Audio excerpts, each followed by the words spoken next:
The crumb that got away was captured with stop motion.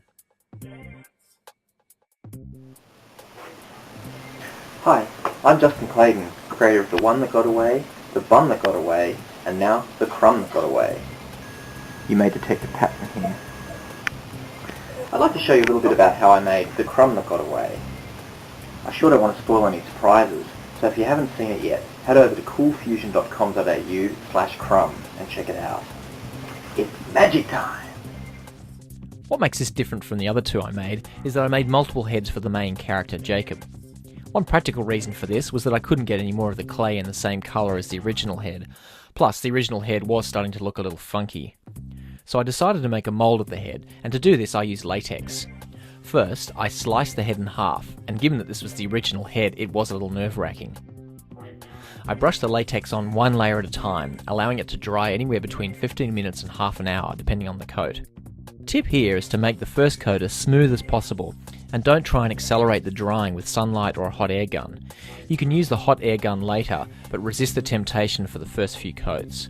Also, latex likes to be well aerated. After I built up the right number of layers, it was time to make a plaster coat over the latex. I used an old biscuit tin for this, it was the perfect shape, and deep enough to form a strong backing for the latex. This only takes half an hour to dry, so once that was done, I was able to remove the latex from the plaster, carefully the first time, and then remove the original clay from the latex. Then it was time to make some new heads. To do this, I placed the latex mould back into the plaster and then pressed small pieces of clay into the latex, making sure that I put it into all the nooks and crannies, such as the nose and around the eye sockets. I had to build up on one of the eye sockets because the plaster hadn't formed quite correctly.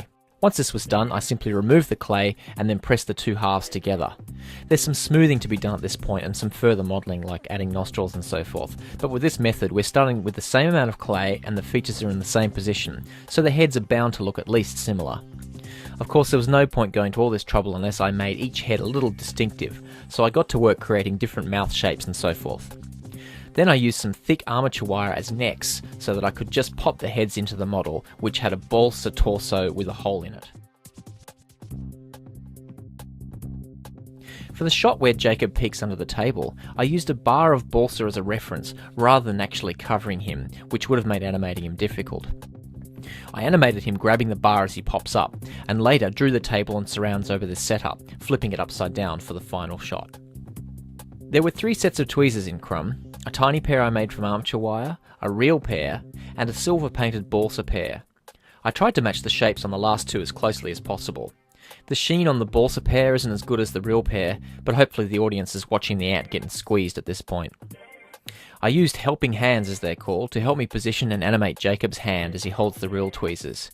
For the only moving camera shot in this film, I used a stack of thin CD cases, which propped up a leg of my tripod. This is a flimsy plastic tripod, but if I'm careful it works okay. After I took each frame, I removed a single case.